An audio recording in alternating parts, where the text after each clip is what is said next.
Hello and welcome to the Khairion podcast, your guide to everything concerning the politics and business of the Middle East, North Africa, and beyond.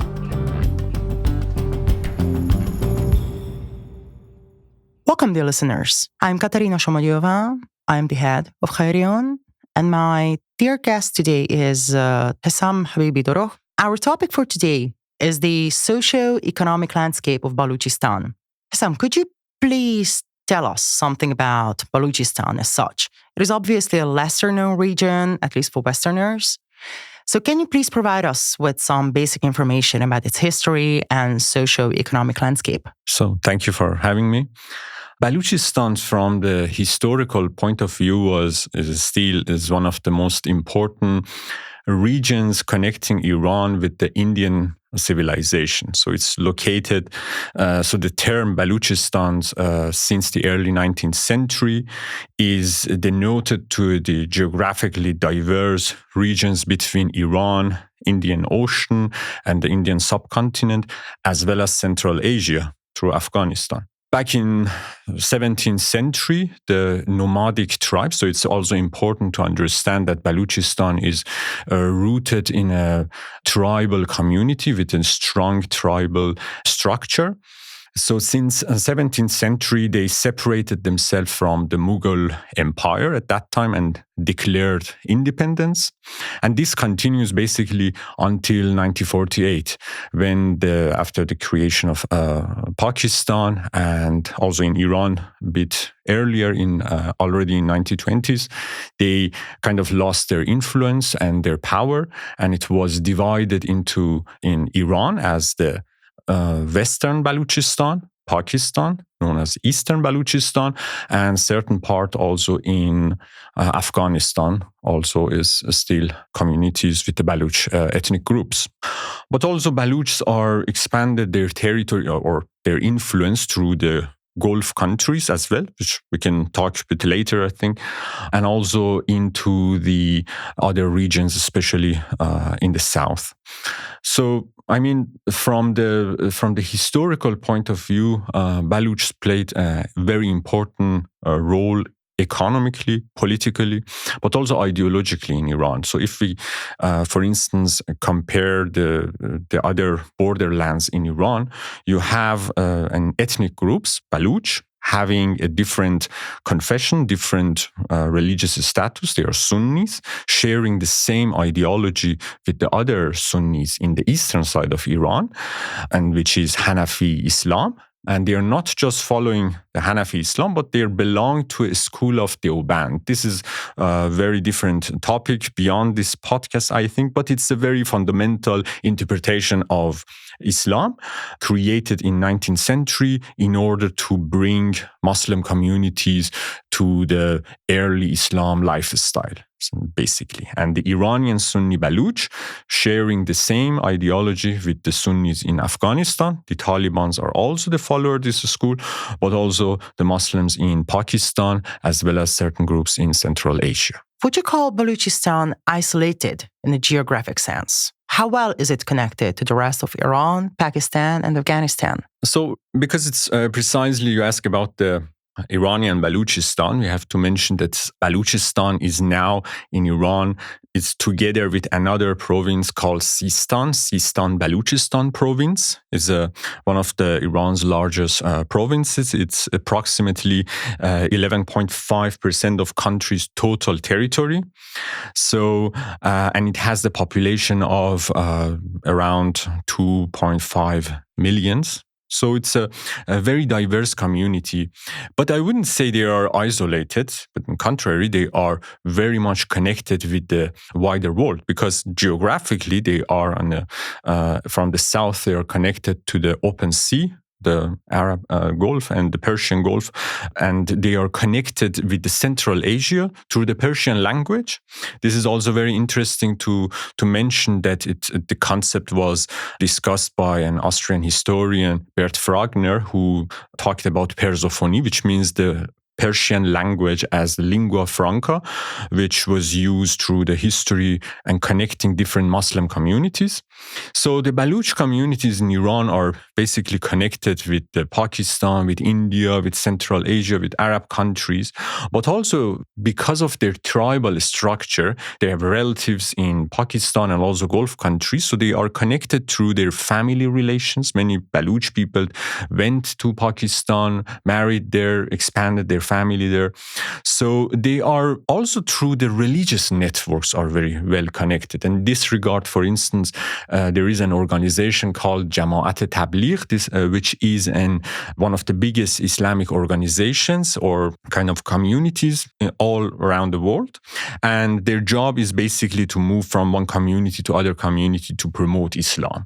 And the Iranian Sunni in Baluchistan are very well connected with these groups, which means that they are automatically part of an international organizations. And the members of these groups, this organization, Tablighi Jamaat, are participating in international conferences in different countries to exchange with other members of this organization. However, the Sunni Baluchs are isolated from the rest of Iran. They are not connected very well ideologically, but also geographically with the rest of Iran. Because you have to remember Iran is a large country, and traveling from Tehran to, let's say, southeast of Iran is quite difficult, and the roads are not very developed. I mean, we cannot compare with the Western civilization with the trains and... If I may interrupt you here, one of my biggest dreams is to go back to Iran and drive there. Because it's really a challenge. Yeah, it's not that dangerous in most parts, but it's certainly a challenge. It is one of my dreams. Please continue. Yeah, it's. I mean, for me, it's also a big surprise when I visited some of the regions that you can see that because of one small incident, sometimes the one road is blocked for days, and so the Iranian Sunnis are quite neglected, living in a periphery, but on the other hand, due to some political reason, authorities in Iran, before the 1979 revolution and after that, tried to isolate Baluch in order to avoid any kind of gathering between all Sunnis in Iran. Because Iran is the Shiite Islam is the official religion of the state, and the majority of Iranian are Shiite, but we are talking about approximately 20 to 30% of population are Sunnis. We don't have any exact number, but they can be a very strong political pressure on the state if they manage to organize something and come together. So therefore, authorities try to avoid connection between different Sunnis from different parts of Iran. And in addition, culturally, the rest of Iran, or at least those living in center, received a very negative picture about Baluch, which means the authorities always promoted the picture that Baluchistan is a dangerous place. It's associated with smugglers. It's associated with crime. And of course, because of the situation in the borderland and certain security issues with Pakistan, there are many cases of violent or kind of conflicts around the borders. But Baluch communities are personally saying that our cultures has more to offer than our negative picture, which is promoted by the state. So the authorities tried also to separate the rest of Iran from Baluchistan, which has changed, especially after the rise of social media. So now the Iranians are seeing different picture from their other citizens of the country, especially the younger Baluch people. So from that sense, yes, Baluchistan is isolated from the rest of Iran, but their people in Baluchistan, especially young generation, are very well connected with the rest of the world. And just a small example and then stop there is that when we look at, for instance, the use of internet, the Baluch communities in this periphery area were among the first groups who created websites in Iran, who started to promote their culture, to try to present their history by creating small weblogs.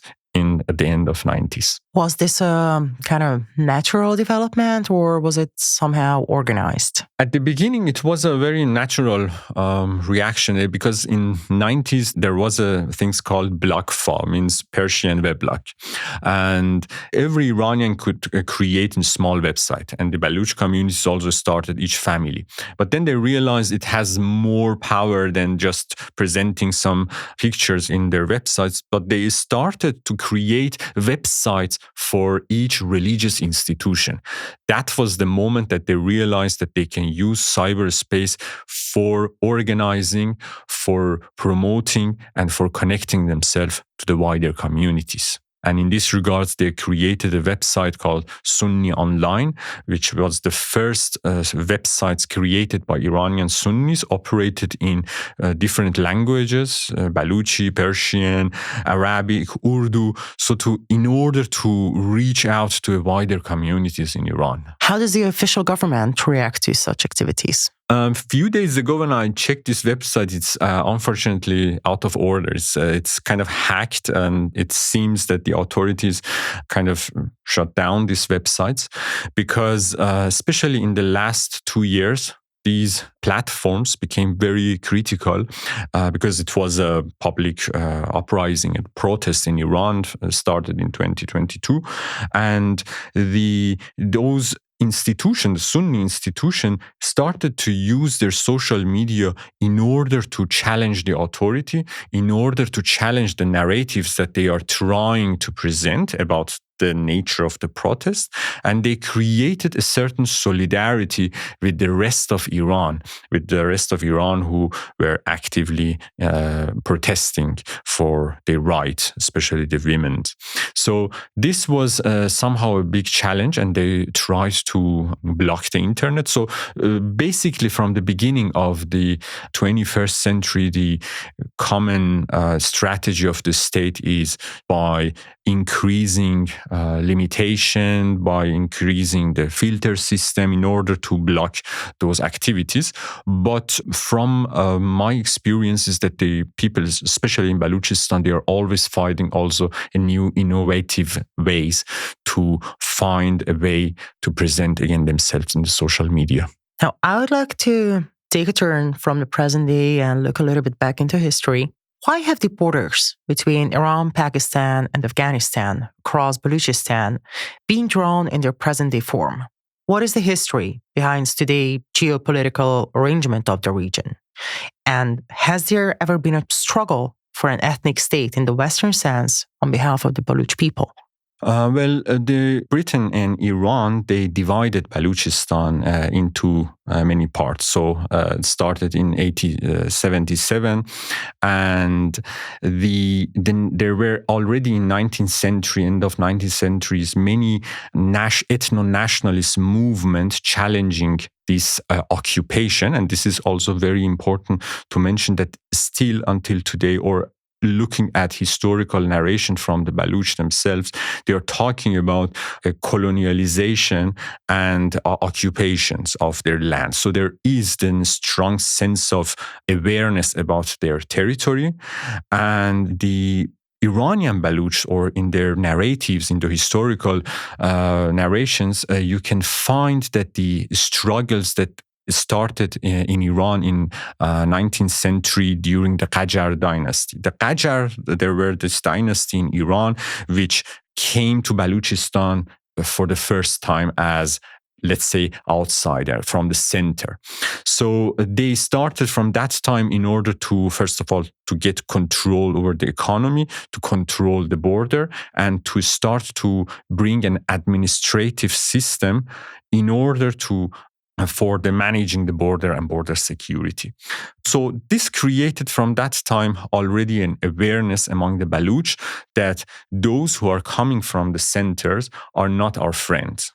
And also, because of the what happened with the British, they also have a sense of clear mistrust to the British occupations in their lands. So therefore, especially in the eastern Baluchistan, you have waves of protests, the movement, military movement, kind of fighting with the central government in Pakistani Baluchistan. The situation kind of increased since I think in the 90s, and then also since 2003. On the other side, on the Iranian side, you have also these ethno-nationalist movements, which are, especially in 2006, they started to operate like terror attacks, attacking the public space. So the ethno-sectarian dimensions of this region increased, especially after 2006. But in Iran, it was basically because of the confessional reasons, because sectarian aspects. While in the Pakistan, it was more ethno-nationalist movement. So there are differences. And the separatist groups in Iran was kind of supported also from the Iran security perspective, supported from the other countries. Especially Saudi Arabia was on the top of their list, always before the Iranian came to a table with the Saudis and solved their issues. It was always the first accusation that the Saudis are behind all these sectarian movement and ethnic movements in Iran. So this created a securitized environment in Baluchistan, because in one hand, the Baluch communities see the outsider as well as the central government as kind of colonizers, oppressing them, destroying their lands. And from the central government, they are also seeing the Baluch community as a potential problem of influence of the countries in the region. So they see the Baluchistan as a gate door from which the enemies can come to the country. So it's basically they are very afraid of Baluchistan geographically, but also ideologically. Again, I mentioned the fact that the Iranian Baluch share the same ideology with the other Sunnis in the eastern side of Iran. So that created struggles until today. But the point about the Iranian Baluchistan is that the religious elites or religious authorities in this region, the Sunni elites, managed to cooperate with the state in order to control those ethno-nationalist groups. So this is also a very important historical element which happened in Iran, was that the authorities thought that if we support the Islamist group, if we support the religious elites of Baluchistan, we encourage somehow another ideology, but they can control the ethno-nationalist groups, which are more secular and influenced by the leftist ideologies. So therefore, they created an kind of alliance with the religious authorities in Baluchistan in order to promote an Islamist ideology rather than an ethnic awareness. How do these groups cooperate across the borders between Iran, Pakistan, and Afghanistan?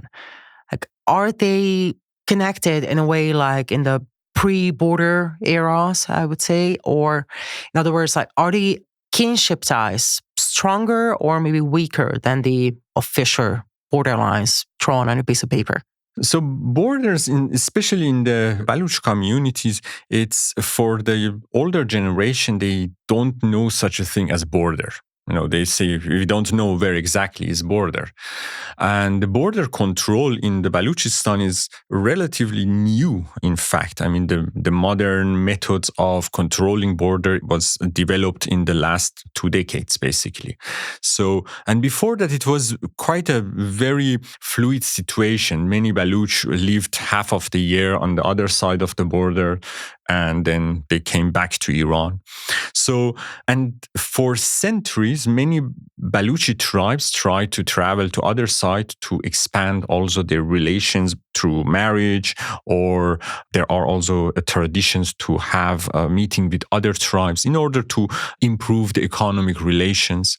And through marriage, of course, they managed to expand their families also in Pakistan, which is a certain security, especially for the Iranian Baluch, because they are thinking if we go to Pakistan, then and marry in there, and then we can have also Pakistani passport, which gives them certain advantages.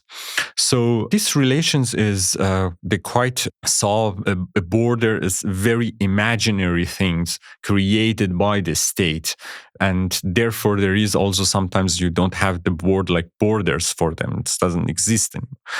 But of course, especially after Iran faced certain terror attacks and so with the rise of Islamist group in Afghanistan and in Pakistan, the control over the border changed. The military came, the Revolutionary Guard came in the region, controlled the border, militarized the border, and that is the moment that it's changed the dynamic historical relations between two sides of the border. So it is, the relations are still, it continued. Of course, the families are, half of the families sometimes live in Pakistan or in Afghanistan. But it is also through the economic relations. For instance, in certain cities, certain tribes are in charge of some products and the other tribes are controlling the rice, for instance, the other controlling the dried fruit businesses. So these networks is something goes back for centuries, and therefore it's not very easily to interrupt them. So the authorities tried to regulate them, tried to bring a bureaucratic system to observe them. But of course, those tribes also advance their cooperation. So nowadays, I was communicating with some of the tribe members who said that in the past we had difficulties to bring cash to the other side. Nowadays, with Bitcoin, we can also trade with each other. So the combination of the technology, but with the old relations, is quite important in that region. And especially if you are working in such an environment, trust is the most important thing. And it is the tribal relations is the key for trust, because in case I'm bringing something and the other side does not deliver, I know where can help me. So in that sense, police is not the real help, but the chief of tribes is the guarantee. So therefore, these relations are extremely important between the families. Politically, it is less important than in the past, but still the tribes and the chief of tribes plays an important role controlling their communities. You basically took my next question. Like, how does the trade work on the opposing sides of the border? There are different kind of trades. You have the certain families, they are working with certain product for centuries and they have even good relation with the authorities. So which means doing trade together with the state or with also sharing with the state. But there are also many businesses which are outside these traditional kind of trades. And one of the way that it works is the small businesses is very common. Some people, they know what kind of products are cheap in Pakistan. They order them from Pakistan, and they know what is the demand from the Iranian market. For instance, if they need saffron or the fruits, they bring them to the border and they just exchange the materials. But in the past, from the administrative point of view, there were some regulations that, for instance, the people who are living around the borders, automatically, they don't need any visa to go to Pakistan, for instance, or they have a certain possibility of doing trade with the other side without paying taxes. So there are also some offers from the authorities in order to encourage those businesses.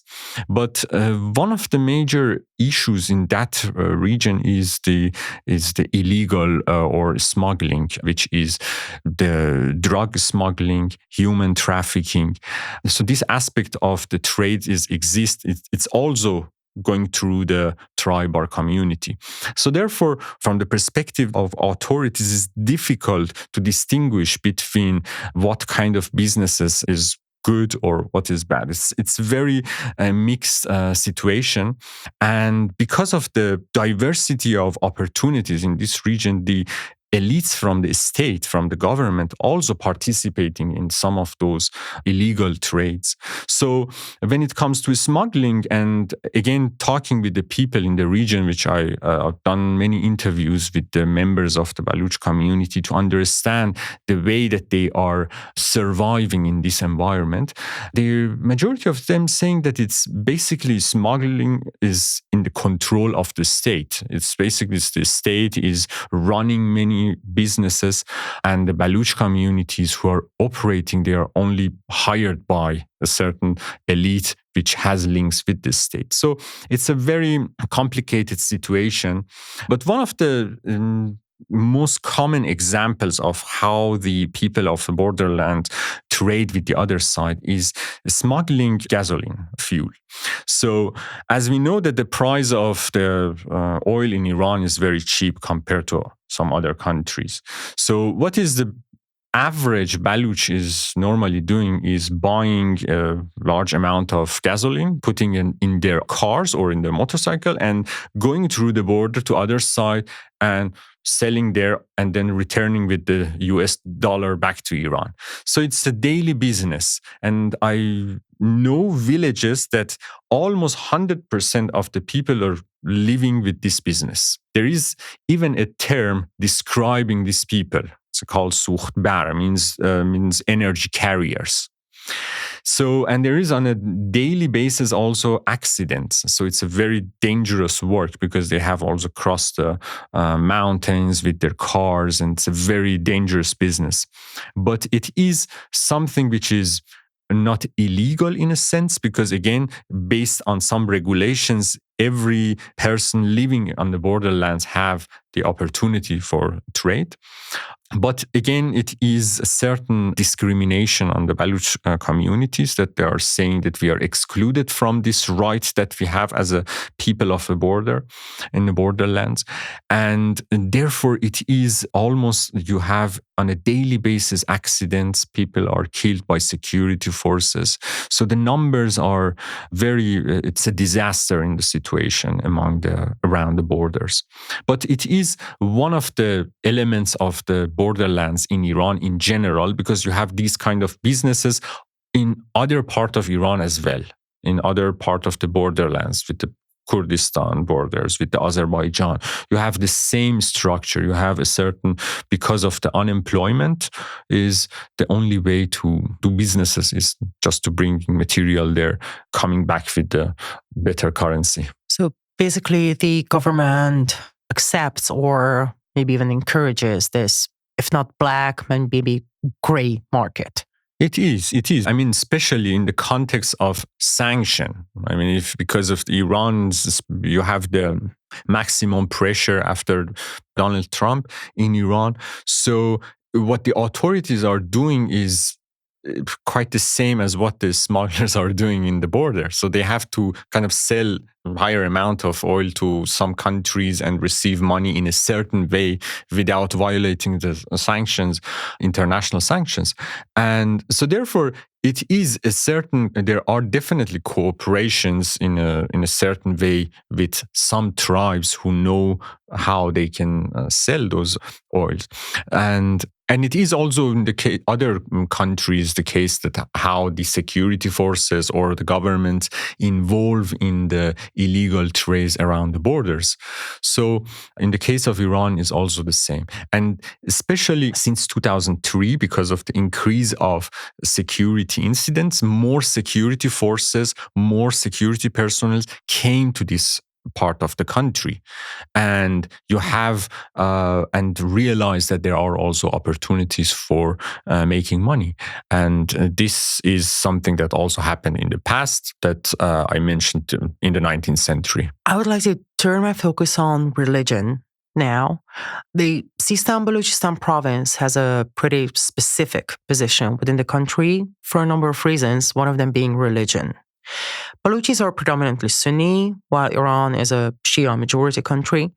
How does this influence the position of the province within the country? So when it comes to religion, we have to also understand the Baluchistan is, of course, it's all Sunni Muslims, but it has in the past a diversity of other religious communities. So there were Sikh or Baha'i or Shiite who came there. So they lived all together.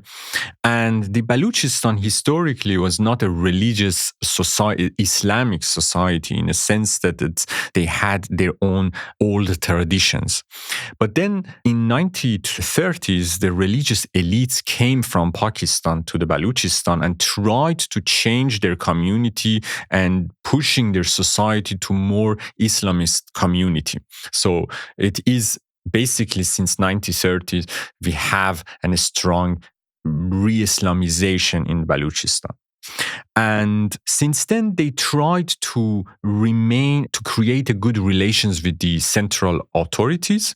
So this is also one of the fascinating aspects of the Sunnis in Iran, which means that they are kind of secular in a sense that they separate religion from the politics, which means for them, it's not important that the central authorities are Shiite or secular or Christian, whatever. So they don't care about the official religion, but what they want or what they try to find is to have a certain freedom and independence in their own religious affairs. So, and for the state, of course, it's a big challenge to deal with the Iranian Sunnis. At the beginning, they tried to, again, before the 1979 revolution, the Pahlavi tried to support them indirectly so that they can control the Marxist groups, for instance, or ethno-nationalists. And after the revolution, they tried also to enter into the political system.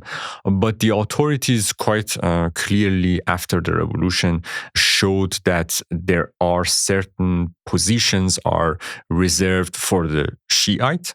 So they immediately realized that they are excluded from certain part of political decision makings. For instance, the president of the country cannot be Sunni.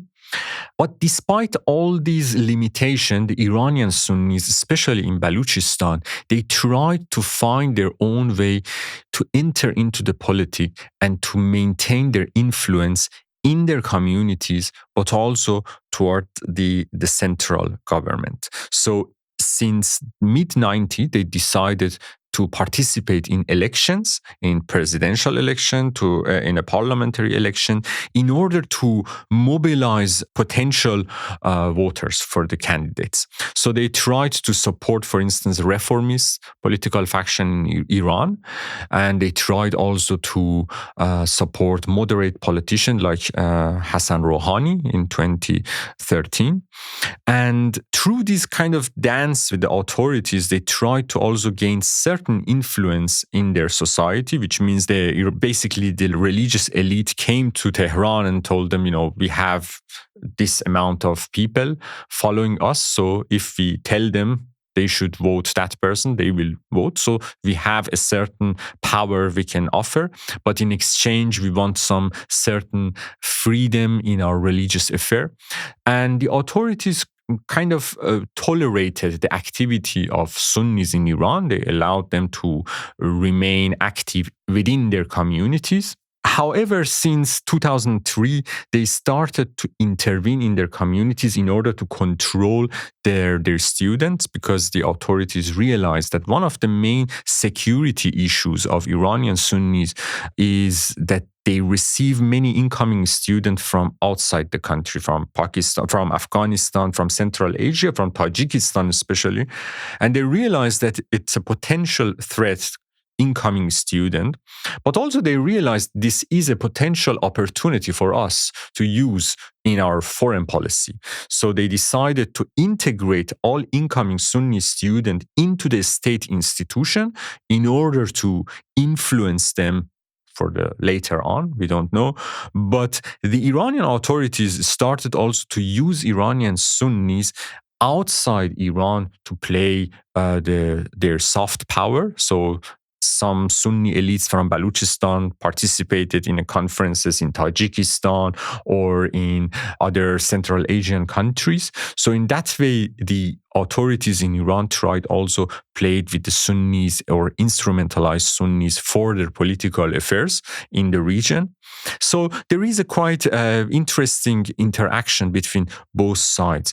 And however, one of the biggest challenge for the authority is that to avoid any strong connection between all Sunnis so that they come together again, organize something, challenge the authorities strongly. But yeah, there are many other aspects about the Sunnis, but maybe we can.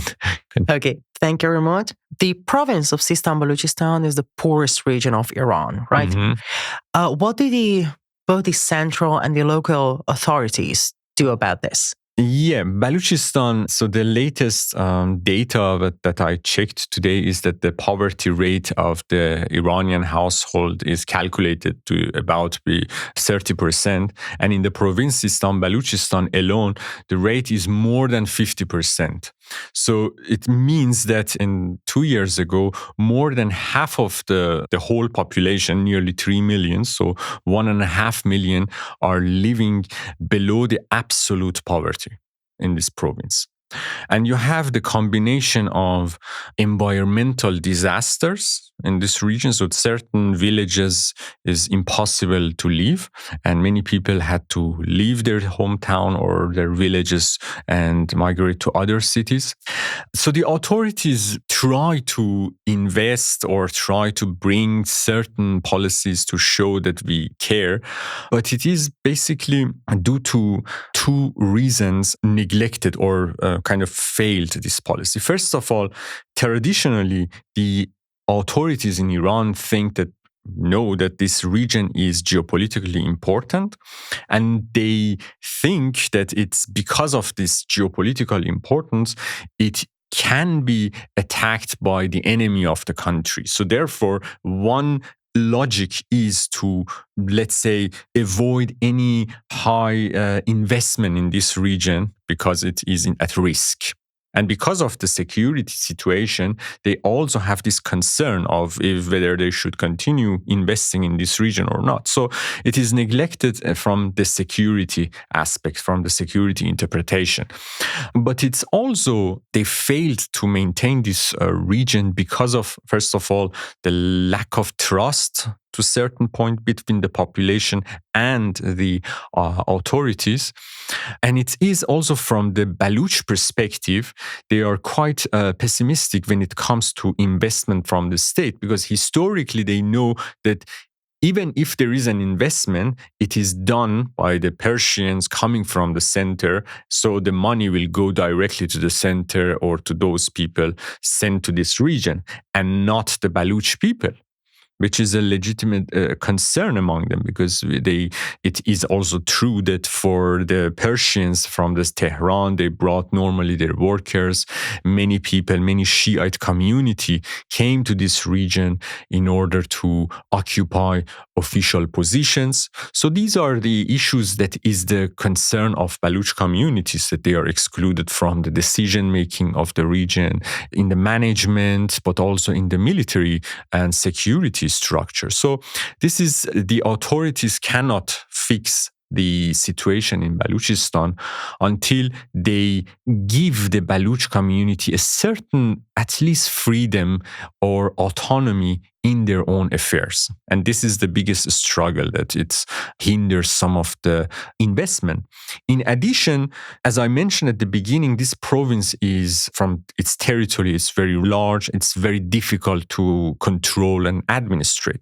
And the authorities decided, in order to better administer and control this province, to divide it into 4 provinces, which was also received very critically from the Baluch community, because they realized that the authorities want to separate their historical Baluchistan into smaller pieces. So therefore, the authorities have also to deal with the ethnic and identity question.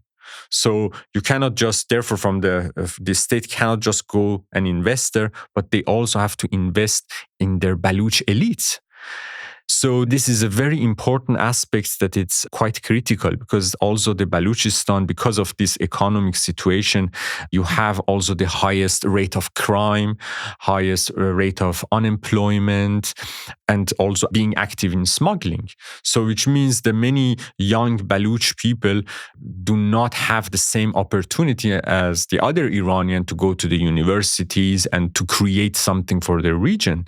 So this is a big challenge, and especially in a religious communities, you have an additional limitation in certain development. So this is something that it's quite critical, because some of the secular Baluch elites in Baluchistan are saying that our problem is not just the authority, but we have also a certain religious groups in our community which only think about religion, about the expansion of Islam, about the having an Islamic community rather than a democratic functioning community based on education. So we need a transformation, or the Baluch needs a transformation within their community, but also it has to be a change from the state side. To my understanding, there's quite a significant economic migration of Baluchs to the Gulf countries and other economically attractive places in the region. How does this influence life in Baluchistan? Yeah, this is a very interesting aspect of the Baluch community when they started to move to Gulf countries for work. Started already in 1950, 1960 especially. They started to travel to Oman, to Qatar, and to UAE.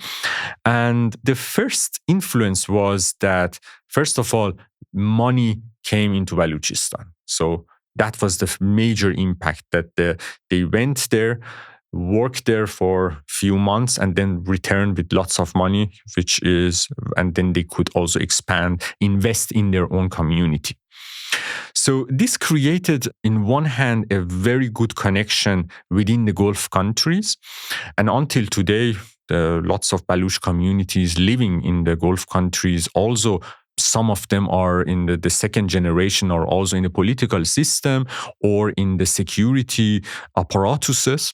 So they have the kind of connections and networks within the Arab communities. And this has also some practical benefits. For instance, let's say Iran under sanctions you don't have access to the international banking, since you cannot transfer money from Iran to another bank let's say in Europe. But if you have relatives, or if you have connection in the Gulf countries and trust them, you can just call them, please transfer this amount of money to that bank in Austria, for instance, and their other relative in Iran can transfer the money to the Iranian account. So there are lots of financial banking, in a way, also happening in between those two sides of the Baluch. But what is very important about the migration to Gulf country was that when the Baluch business elites went to Gulf countries, made money, came back to Iran, it was at the same time when the religious elite started to expand their influence in 1960. They started to establish institutions. And at the same time, money came from Gulf countries. So they merged together, they came together, business elite and religious elite. So therefore, the important point, or from some people, a mistake, was that the money went directly to building mosque, to building religious madrasa, instead of spending and investing in a civil society or an educational institution in Baluchistan. But instead, those business elite invested their money in religion, and they have also their own logic. And because if you spend in a society which is religious, in the religious institution, you can get certain influence also in your community. And that's time that helped, at the one hand, the religious elite to expand their influence, to build mosque, to build madrasa, religious institution. And also those business elites came from Gulf countries, could practice their influence in the local communities. So that is a very important influence which continues until today.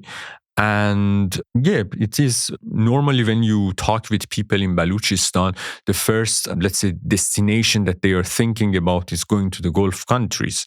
They see as an ideal kind of world for the Baluch because they believe that it's a society where they can practice their religion, but also they have a certain economic development and advancement that they can also use. So it is quite interesting to see the relations between the younger Baluch, for instance, in Baluchistan with the others in Gulf countries. Getting to my last question, how do you see the future of Baluchistan in the next few years?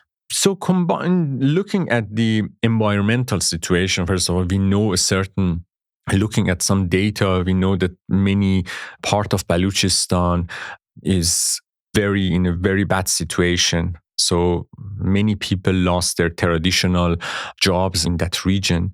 So they have to move to other cities in the country, which also created a certain tension between Sunni and Shias or between different ethnic groups, for instance, in the northern part of Iran. And at the same time, you have the Afghani migrant also coming to Iran, especially in Baluchistan. So this also created an extra challenge for the Baluch communities dealing with refugees at the same time.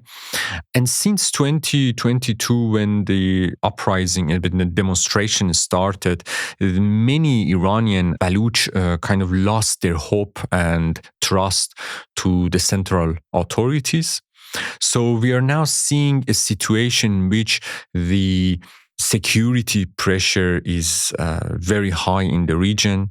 We see the highest number of execution in this province. At the same time, you have many Baluch in jails because of their political activities.